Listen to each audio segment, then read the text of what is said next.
Hi అండి. అందరికీ నమస్కారం. నేను మీ Anjali. Welcome to Pavan Anjali YouTube channel. ఈరోజు నేను పండు మిరపకాయల పచ్చడి చేస్తున్నానండి.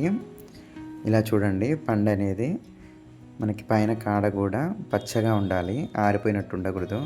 పండు కూడా ఇలా గట్టిగా ఉండాలి. అలా అయితేనే పచ్చడికి బాగుంటుంది. ఈ మిరప పండ్లు అనేది ఇలా ఉంటేనే మనకి పచ్చడి చాలా రోజులు నిల్వ ఉంటుందండి. ఇవి 2 కేజీలు తీసుకున్నానండి. అలాగే కొలతలు కూడా నేను 2 కేజీలకు చెప్తున్నా. మీరు ఒక కేజీ చేసుకున్నట్లయితే ఇందులో సగం కొలతలు చేసుకుంటే సరిపోతుంది. మిరపండ్లు శుభ్రంగా కడుక్కుంటున్నాను. అలాగే తొడిమలు అనేది తీసుకోవద్దండి, కడిగాకే తీసుకోవాలి. ఎందుకంటే తొడిమలు తీసి కడుక్కుంటే మనకి వాటర్ అనేది పండు లోపలికి వెళ్తుంది. అందుకే తొడిమలు తర్వాత తీసుకోవాలి కడుక్కున్నాక.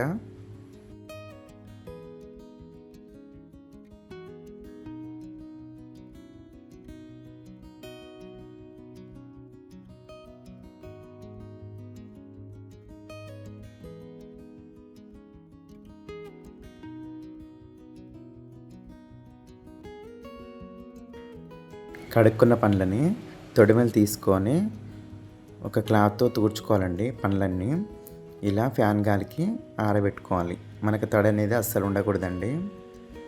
తడి ఉంటే పచ్చడి కూడా తొందరగా ఖరాబ్ అవుతుంది. చూడండి, తడి లేకుండా ఆరిపోయినాయి మొత్తం. పచ్చళ్ళలోకి 4 స్పూన్ల ఆవాలు, 4 స్పూన్ల మెంతులు కలిపి వేయించుకోవాలండి. ఇవి మనకి దోరగా వేగాలి.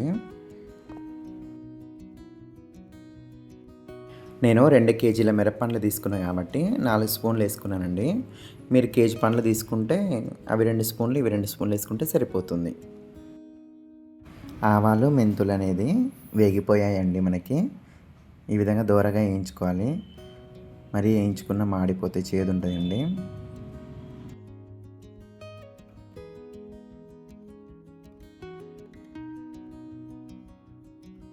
మిరపండ్లు నేను రోట్లో నూరుకుంటున్నానండి. అందుకే ఈ విధంగా చిన్నగా కట్ చేసుకుంటున్నాను.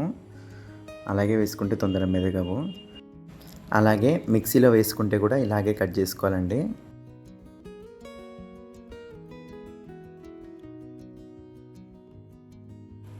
వీటన్నిటిని ఈ విధంగా కట్ చేసుకున్నానండి.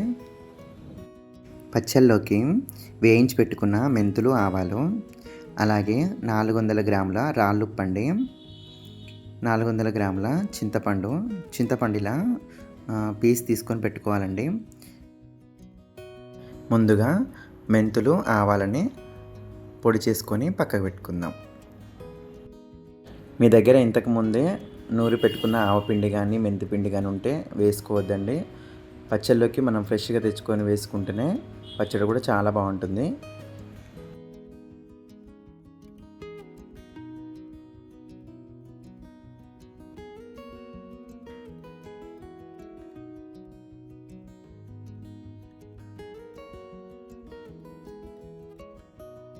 పొడి అనేది మనకి మెదిగిందండి.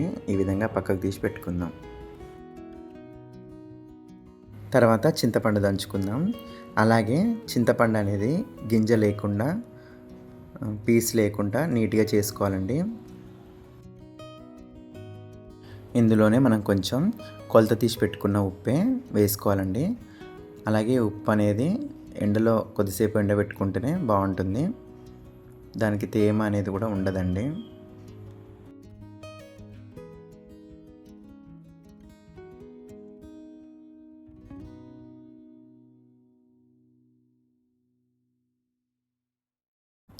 చూడండి, ఈ విధంగా మెదిగితే చాలు. మనకి ఇలా ఉండలాగా చేసుకొని పక్కకు పెట్టుకుందాం. ఈ విధంగానే మిలిగిన చింతపండుని ఈ రాళ్ళ ఉప్పుని కలిపి దంచుకుందామండి. అలాగే ఉప్పు డైరెక్ట్ వేసుకుంటే కూడా మనకి కరగదు కాబట్టి ఇలా మనం ఇందులోనే దంచుకుంటే బాగుంటుంది.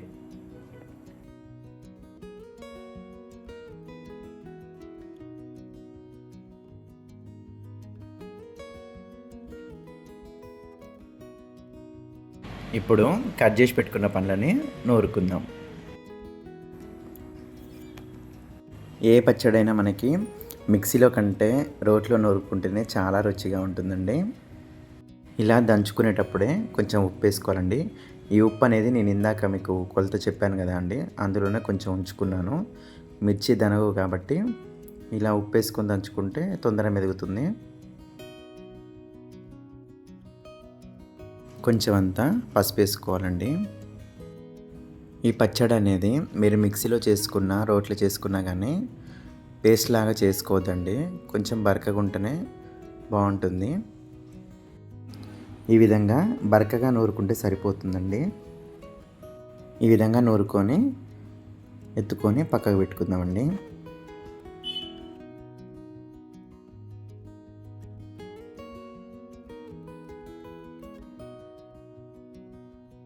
మిగతా మిరపపండ్లను కూడా ఈ విధంగానే నూరుకోవాలండి. మనం పచ్చడి పెట్టుకునేటప్పుడు ముఖ్యంగా ఏదైనా తడి తగలనియొద్దండి పచ్చడికి. పచ్చళ్ళలోకి వాడే ఏ వస్తువులైనా తడిగా ఉండొద్దండి. మనకి తడి అనేది అస్సలు తగలొద్దు, పచ్చడి తొందరగా ఖరాబ్ అవుతుంది. అలా ఏదైనా మనకి తడి లేకుండానే చూసుకోవాలి. నేను చెప్పిన కొలతలతో మీరు చేసుకున్నట్లయితే పచ్చడి చాలా టేస్టీగా ఉంటుందండి.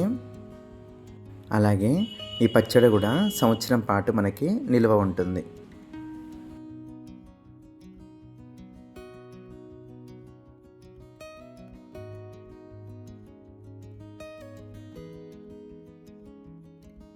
ఈ పండు మిరపకాయలు నూరుకోవటం అయితే అయిపోయిందండి.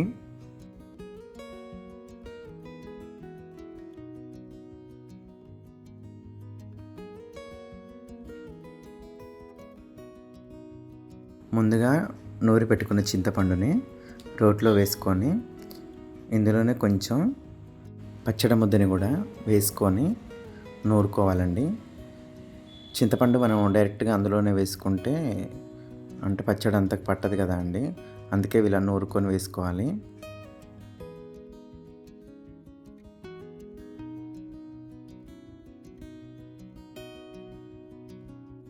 ఈ పండు మిరపకాయల పచ్చడి మీరు ఎలా చేస్తారండి? నేనైతే ప్రతిసారి ఇలాగే చేసుకుంటాను. అంటే ఒక్కొక్క దగ్గర ఒక్కొక్క రకంగా చేస్తారు కదండి. కొంతమంది అయితే చింతకాయలు వేసి నూరుకుంటారు, మేమైతే చింతపండు వేసి నూరుకుంటాం ఎప్పుడైనా. అలాగే టమాటా వేసి కూడా నూరుకుంటారు కొంతమంది. కానీ ఇలా చింతపండుతో చాలా బాగుంటుందండి పచ్చడి అనేది. మరి మీరు ఎలా చేస్తారో ఒకసారి కామెంట్ బాక్స్లో కామెంట్ చేయండి. చింతపండు పచ్చడి అనేది చూడండి, రెండు కలిసి మంచిగా మెదిగిపోయాయి. ఇప్పుడు తీసి ఈ పచ్చడిలో వేసుకుందాం. నూరి పెట్టుకున్న దాన్ని ఇందులోనే వేసుకుంటున్నానండి. అంటే నేను పచ్చడి అంతా ఇందులోనే కలుపుకుంటున్నాను కాబట్టి వేరే గిన్నెలు ఏం వేసుకోవట్లేను. మిగతా పచ్చడి కూడా ఈ విధంగానే నూరుకున్నానండి. పచ్చడి నూరుకోవడం అయిపోయింది. అలాగే నేను వెల్లుల్లిపాయలు ఒక 5-6 గడ్డలు తీసుకున్నానండి. వెల్లిపాయలకు పొట్టు తీసుకోకుండా వేసుకుంటేనే బాగుంటుందండి, నేను పొట్టు తీసుకోలేదు. వెల్లిపాయలు అనేది కొంచెం కచ్చా పచ్చగా నూరుకుంటేనే బాగుంటుందండి, మెత్తగా నూరుకోవద్దు. అలాగే మీకు ఇష్టం అనుకుంటే ఇంకొన్ని ఎక్కువ వేసుకున్నా బాగానే ఉంటుంది. అలాగే నేను వెల్లిపాయలు 5-6 గడ్డలు అన్నా కదండి, అంటే మీకు అర్థం కాకపోవచ్చు, కొలతల్లాగా చెప్తున్నా. నేను ఒక 60 వెల్లుల్లి రెబ్బలు తీసుకున్నాను.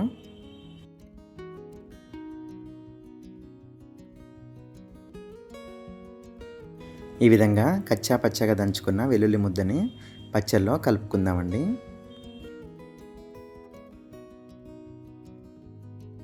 ఈ పచ్చడి అనేది నాకు చాలా ఇష్టం అండి. అలాగే ఏ సీజన్లో దొరికే పచ్చళ్ళు ఆ సీజన్లోనే తినాలండి, తర్వాత దొరకాలంటే దొరకవు మనకి. అందుకే దొరికినప్పుడే పెట్టుకోవాలండి.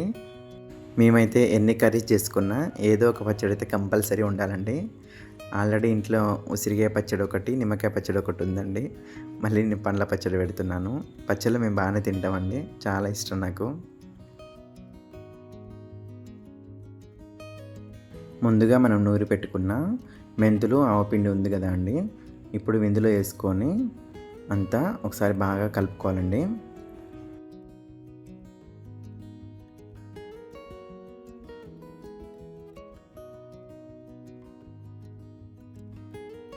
కలుపుకున్న పచ్చడిని ఇలా గాజు సీసాలోకి ఎత్తుకోవాలండి. ఈ పచ్చడి అనేది ఈరోజే పోపు పెట్టుకోవద్దండి.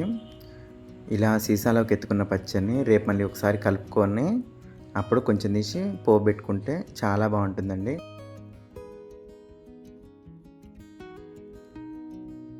ఇలా సీసాలోకి ఎత్తుకున్న పచ్చడిని ఈరోజంతా పక్కకు పెట్టుకుందామండి. ఇంతేనండి, మన పండు మిర్చి పచ్చడి రెడీ అయిపోయింది.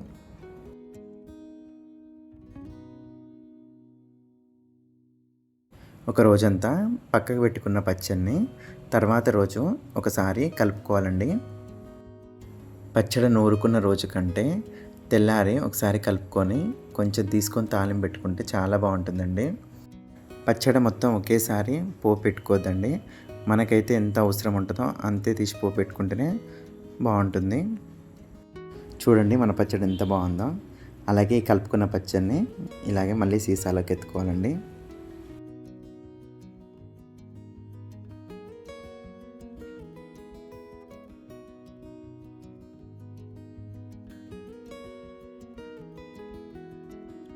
చివరిలో కొంచెం పచ్చడి ఉంచుకున్నానండి పోపు కోసం.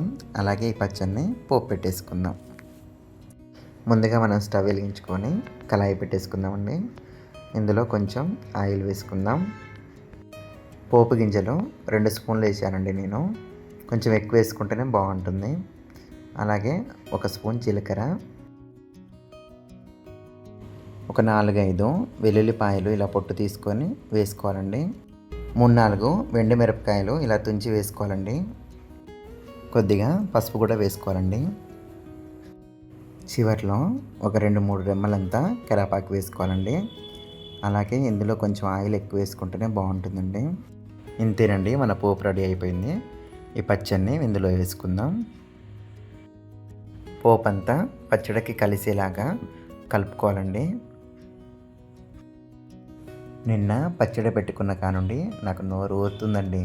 అంటే ఎప్పుడు పోపు పెట్టుకొని ఎప్పుడు తినాలా అని ఇప్పుడే పోపు పెట్టుకున్నాను కదా. మంచిగా వేడి వేడి అన్నంలో పచ్చడి వేసి ఫస్ట్ మా వారిని టేస్ట్ చేయమన్నాను. అలాగే ఇందులోకి ఒక ఆమ్లెట్ కూడా వేశానండి. ఇంకా చాలా బాగుంటుంది. వేడి వేడి అన్నంలోకి ఈ పచ్చడికి ఆమ్లెట్ ఇంకా సూపర్ కాంబినేషన్ అండి.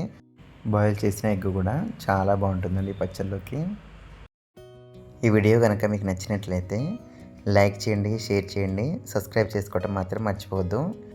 ఈ వీడియో మీకు ఎలా అనిపించిందో కామెంట్ బాక్స్లో తప్పకుండా కామెంట్ చేయండి.